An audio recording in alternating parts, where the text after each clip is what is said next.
that doesn't read quite why I'm here. So James and I are gonna ask you guys to travel back in time to 2018, April.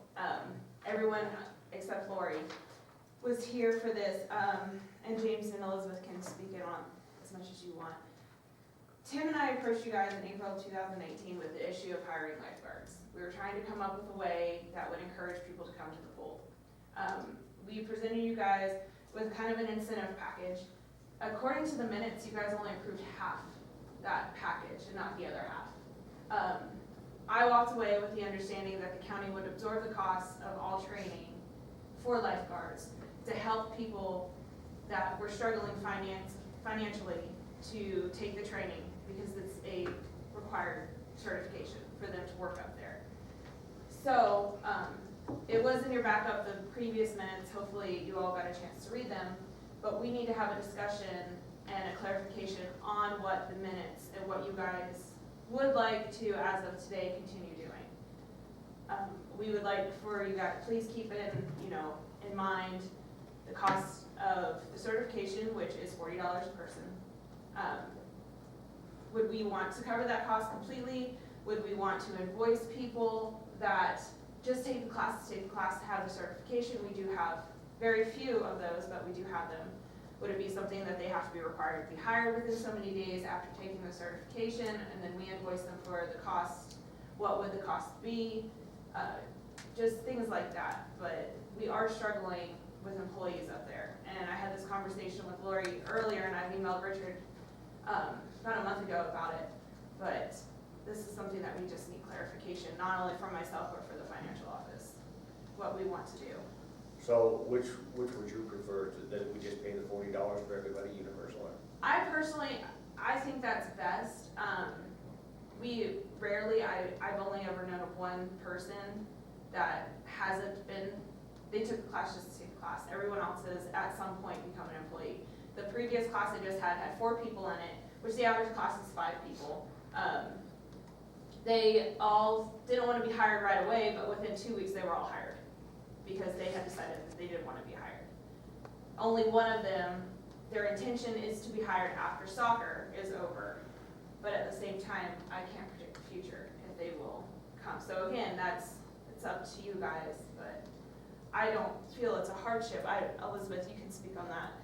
Yeah, I think that, one of the things we had discussed back then, and is still pertinent today, is that you're trying, a lot of what you're recruiting is students, high school students, young people, and they may not have the resources to pay for this out of pocket, and it's also a good investment in our community, because not only are you, if someone elects to take the course just to take the course, and they're out at Cave Lake State Park and they see someone is struggling, they have the skill set to go out and hopefully help that individual. So you're also providing service to the community through an indirect means as well. So I think that there is adequate funding in your aquatic center fund, and that it won't pose a hardship, and it's a good way to get people in and trained and get more employees, because Christy really does struggle with that. And it is, it's right now we are, with schools up and coming, sports have started. We've gone from a staff of like almost 18 people that only consistently 6 people can work, and that's including my 3 full-time people. So we're struggling hard to, we had a conversation yesterday about possibly having to shorten the hours again at the aquatic center, because we have amazing kids up there. They are just the best kids you could ask for in the community, but they're involved in everything. And we need to be able to give as much power to the people that want to get hired to come on and stay on and be loyal to our schedule. You do have a magnificent facility up there, as well as in McGill, and if we can't hire people to adequately staff it, we have to close it down. So it's kind of a wasted asset then. And McGill's they've had to close and shorten their days a couple times already this summer, purely because of scheduling. And I know it's not just me. I know it's the library. I know Shane's having issues. It's every business in this community. But whatever we can do as a county resource, we should do.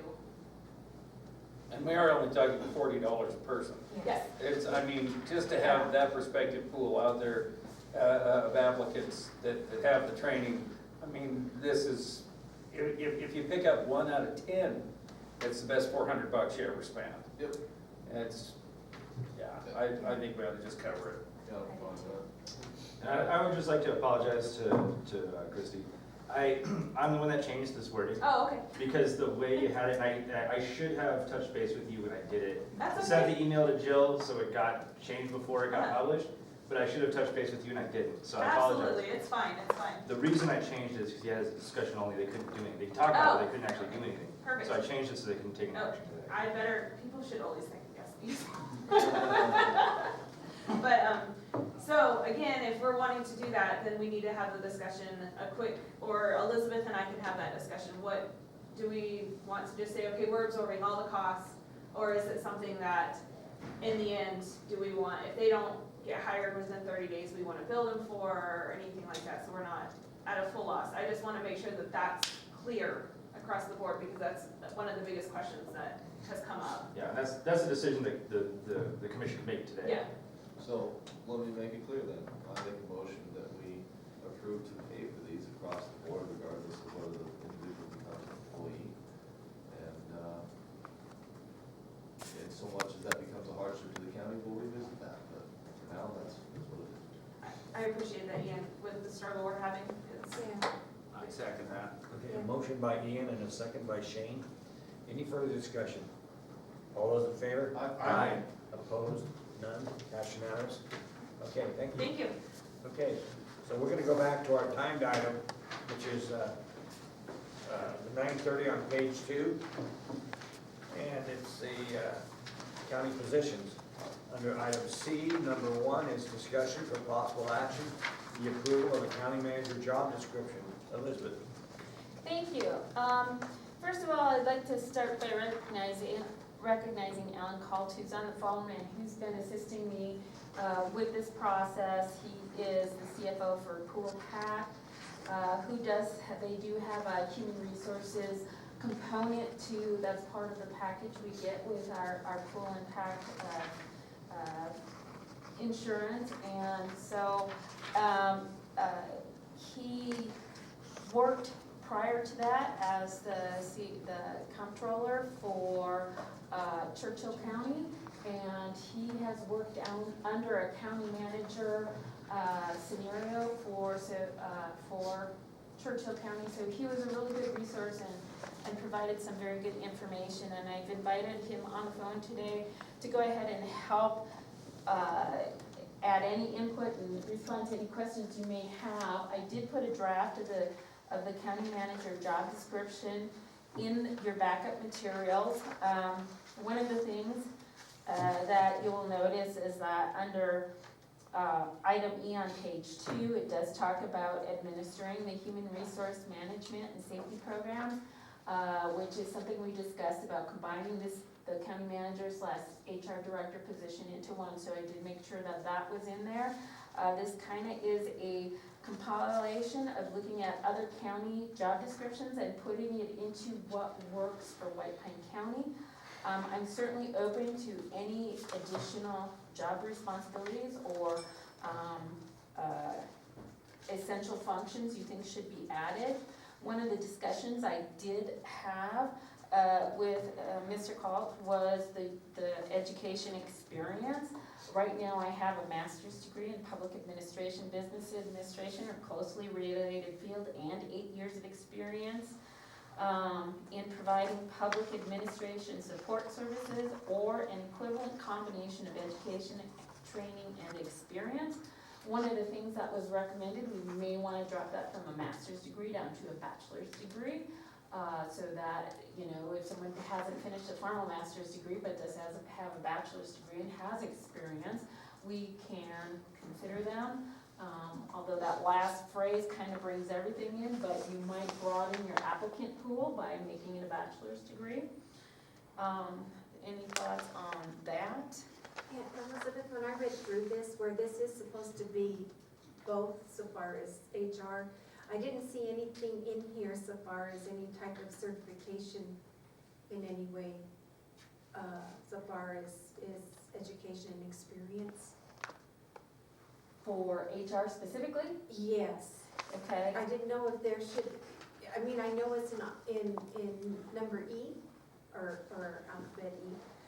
So I didn't know if there was supposed to be any carryover there so that there's no understanding, or there's a full understanding of that. Into the education and experience? Yeah, and I didn't see as much, there was, I think, one reference under required knowledge and skills.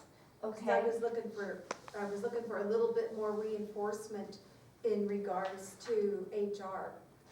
okay, so we could put under education and experience of public administration, business administration, human resources, or closely related field, and add that in there, so it recognizes it more under education and experience. Does anybody have any other thoughts on that?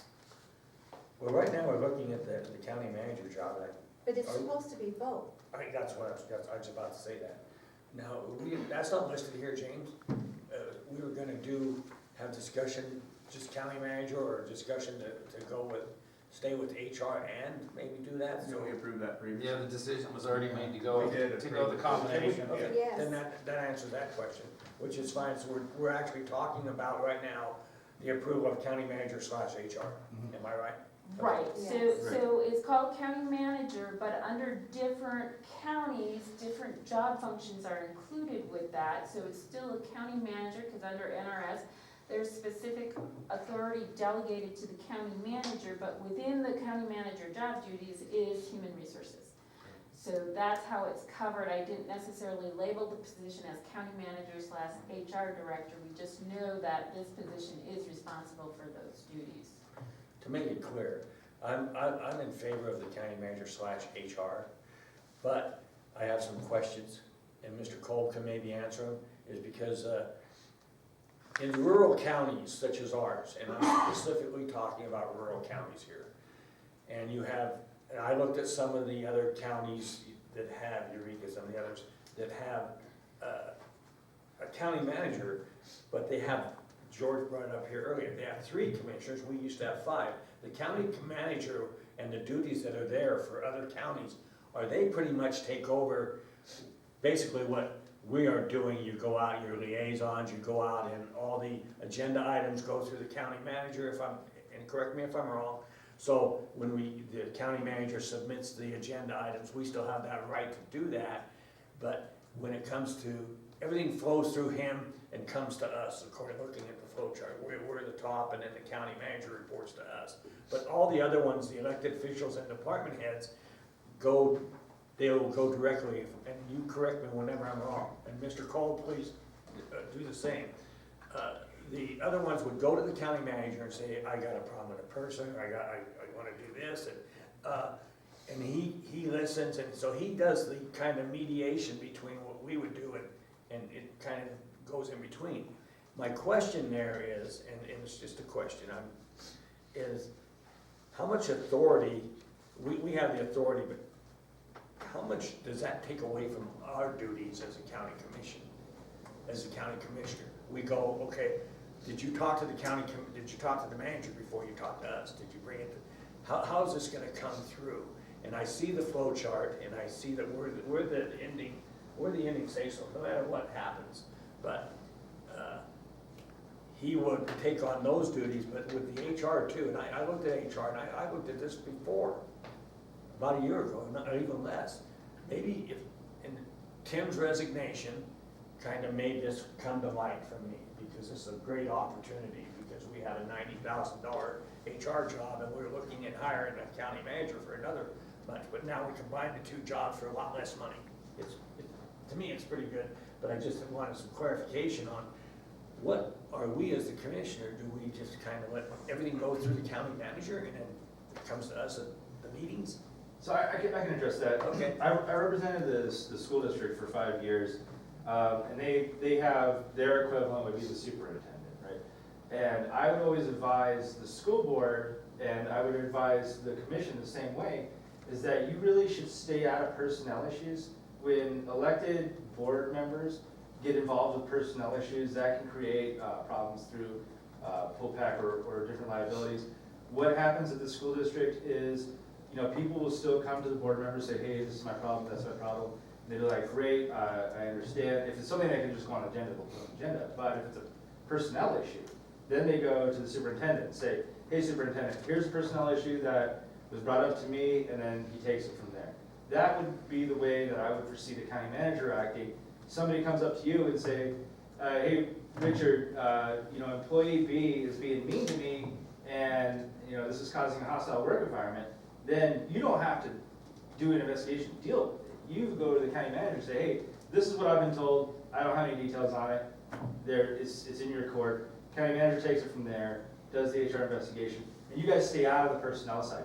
As far as policy, what goes on the agenda, all that stuff, the requests, you can still coordinate the same way that you always have, as putting stuff on the agenda, promoting the policies that you want to, you know, promote. All that stuff stays the same. Whether you go to 3 or stay at 5, that's a totally separate issue in my mind than what the county manager does. What the county manager would be doing would be a totally different ballgame, but it would actually take the entire commission out of personnel issues, which I think is a good thing. And one thing I will bring back up, when I asked about the 3 to 5, I'm in favor of 5 commissioners because in a community our size, you go to lunch and the 2 of you there, you're in danger of violating the open meeting law. With 5, you can have a discussion with one of the other commissioners. Let's say you're the liaison to the pool, you can do that. But if you do it, if you go down to 3, you can't, because everything has to go through the open meeting law. So that's the one point I just brought it up because I want to ask Mr. Cole how it operates in the other rural counties, Churchill, Story, and some of these ones that have a county manager. Elko County, which is much bigger than us, but Eureka, some of these other smaller ones. How does it handle with the 3 commission to the 5 commission? Mr. Cole, could you answer that? Yes, good morning. For the record, Alan Phelps with Pool Pack. And as Elizabeth indicated previously, I worked for Churchill County for 26 years. And during that time, I worked for 4 different county managers, including myself when I was the interim acting county manager. So as the gentleman indicated, the county manager is very, very similar to the superintendent of schools. Okay? The county manager, if you will, is the CEO, the executive director. He or she is the chief person that will oversee the operations of White County in this case. Okay, they would be accountable to the Board of County Commissioners. Okay, and like for example in Churchill County, the way our board works is board has board assignments. You guys are, you know, someone is assigned to Park and Recreation, the library, the museum, the cemetery, road department, RTC, public works, those type of things. So a commissioner is assigned to all of those different functions, okay? But ultimately, just like at the school district, when there becomes an issue that the public makes you aware of, your immediate comments would be, you know, be empathetic, listen to the concerns, and ask the question, have you spoken to the county manager?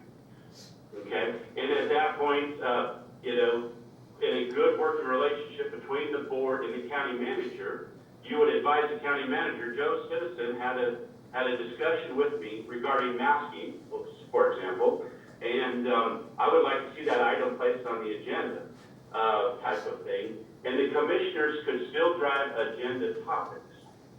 But the key is the chief executive officer, county manager, if you will, is going to be the central point of leadership for the organization. The appointed department heads, you know, work, you know, to support the county manager. I did that as the CFO and the comptroller while I was there. And the same way the Park and Rec director, just like your organizational chart, that's very, very similar to what other rural counties have.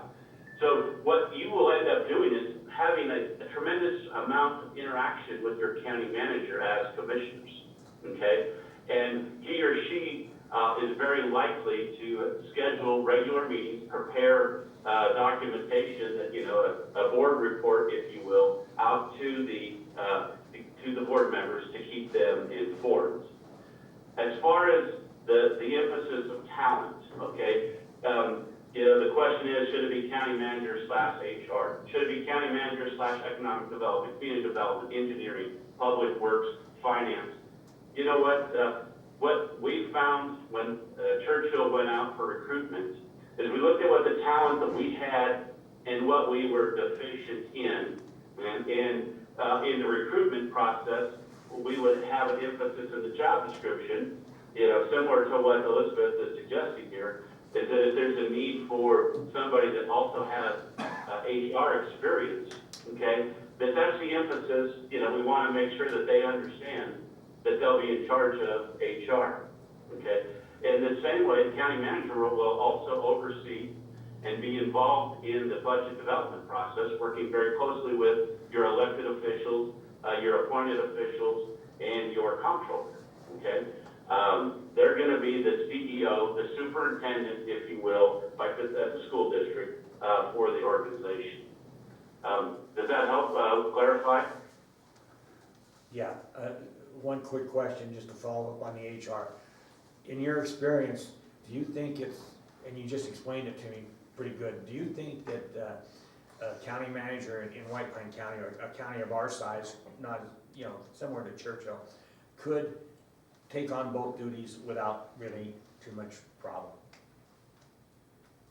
You know, in my opinion, I believe so, absolutely. And the other thing is the county manager, he or she is going to work very closely with your other elected and appointed officials and their support staff. So as far as, you know, printing and publishing and making sure that the job announcements and those type of things are done, or the employees' evaluations are done on a regular basis, they'll have support staff that will be following up with that. But managing the HR procedures is very common for a county manager to have their pulse of what's going on in the HR arena within your organization, regardless of size. You know, Douglas County, Churchill, Elko, county manager, if there's a contentious HR issue, they have their finger on the pulse. They know exactly what's going on. They're involved in that situation. They're involving full pack if that's necessary, the HR folks, in working cooperatively. So yeah, I believe, yes, they can do that. A county manager can have multiple hats. You know, I talk about, you know, public works. You know, I'm not sure how strong your public works program is, your road department, you know, community development, economic development. The county manager will help quarterback a lot of those different areas. And HR would just be one, but would have support of the overall team in White Pine County. That's been my experience at Churchill, is working together, everyone, you know, achieves more and the county achieves more. And that includes working together closely with the Board of County Commissioners. Thank you. Does anyone else have a question, Mr. Cole? Anyone? I don't mean to throw a bunch of that stuff out there, but I need a clarification of my own personal decision here. And I welcome any other commissioner to do the same. We've heard from Mr. Cole and Elizabeth, and I think we should move along and see if we want to approve a county commissioner's job description, number one.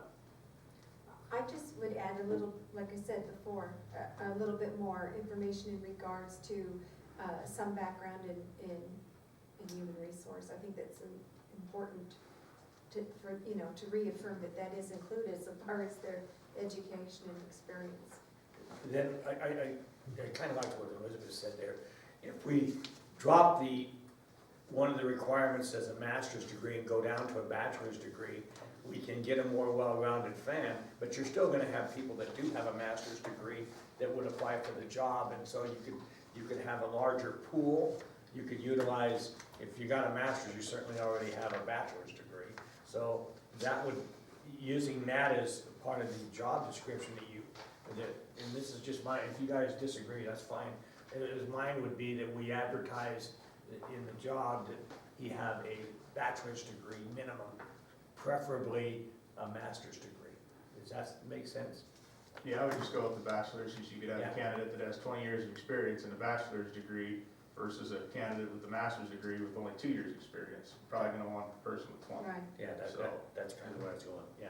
So if we could do that, the approval of the county, would that fall under here, their job description? Then Correct. I guess you should. Yeah, correct.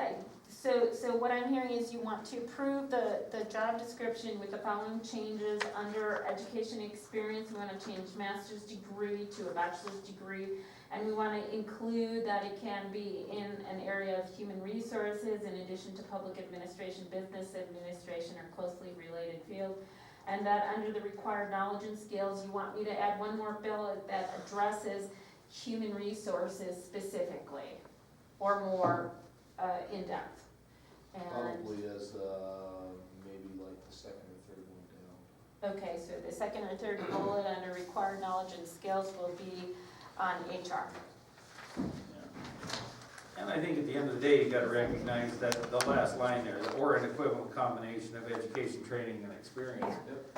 One of the most successful human beings I ever had the pleasure to know, man had a 10th grade education and was one of the most powerful, wealthy businessmen I ever met. I bought a dump truck when he was 15 years old to support his family after his father was killed in World War II. And at one point, every ton of gravel that was hauled, every 100 tons of gravel that was hauled in the Salt Lake Valley, he hauled 90 of them. So, you know, and employed thousands of people. So I think we need to recognize that not all education comes from schools. Yep. Absolutely. Yep. Okay, with that being said, and Elizabeth's clarification of the possible motion, I'd look for that motion. I'll move to approve with the changes that Elizabeth just highlighted. I'll second. Motion by Travis, a second by Lori. Any further discussion? All those in favor? Aye. Opposed? None. Passed unanimous. Item 2, discussion for possible action, the approval of the county manager's pay scale. Elizabeth. Okay, so again, I'd like to offer a little bit more information on this because then after submitting the agenda item and talking with Mr. Cald, I did give you backup documentation that showed you the minimum and maximum of different counties within the state and proposals for White Pine County. I also gave you a comparative of population and assessed valuation because that kind of gives you an idea of budget and where people are at in their budget. So, but one of the things that Mr. Call pointed out is that you need to do a comparative not only to that, but to your other local officials who serve within your area, and what does the proposed pay look like in comparison to that. And so in looking at that, if we may want to consider a higher level of pay than what I've outlined, because when we talk about starting someone out at $95,000, so your chief deputy district attorney starts out at $98,000. Your finance director starts out at $86,000. This is the person you're asking to try and do all of these things. Your district attorney starts out at $122,000. Your sheriff starts out at $96,000. So from a comparative purpose, for comparative to local salaries,